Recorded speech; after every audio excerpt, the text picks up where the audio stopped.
Today I'm going to teach you how to create a new user in Salesforce Lightning Experience. This is essential when you're onboarding team members and need to give them access to your Salesforce environment with the right permissions and settings. First, you'll need to access the Setup menu. Look for the gear icon in the top right corner of your screen and click on it from the drop-down menu that appears. Click on Setup. This is your control center for managing all administrative settings in Salesforce, including user management. Once you're in Setup, direct your attention to the quick find box on the left side of the screen. Type users into this search box. From the results that appear, select users under the users section. This will take you to the page where you can view all existing users in your organization. At the top of the users list, you'll see a button labeled New User. Click on it to begin the process of creating a new user account. This opens the user creation form where you'll input all the necessary information. Start by typing the new user's first name and last name in the respective fields. These are basic identifiers that will appear throughout Salesforce when this user is mentioned or logs in.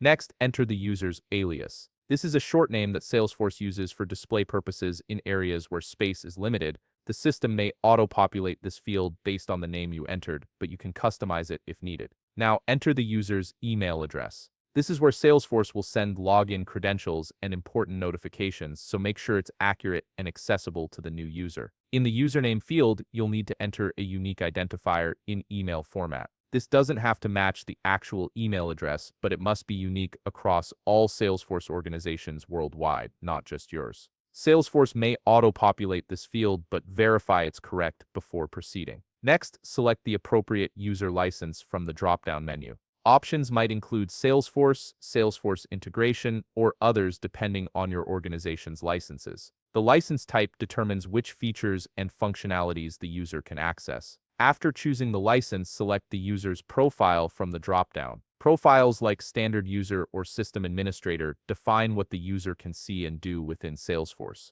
Choose carefully, as this determines their permission level. If your organization uses roles for hierarchy and data visibility, select the user's role from the drop-down. This step is optional but important if you need to control record access based on organizational structure. You can also fill in optional fields like title, company, or department. While not required, these details help organize your user base and can be useful for reporting and filtering later. Scroll down to review the locale and time zone settings. Adjust these if the user is in a different region or time zone to ensure dates, times, and number formats display correctly for them. Finally, click the Save button at either the bottom or top of the page. Salesforce will create the user account and send login credentials to the email address you provided. The new user is now set up and ready to access your Salesforce environment with the permissions you've configured. If you found this video helpful, please leave a like, subscribe, and see you in the next video.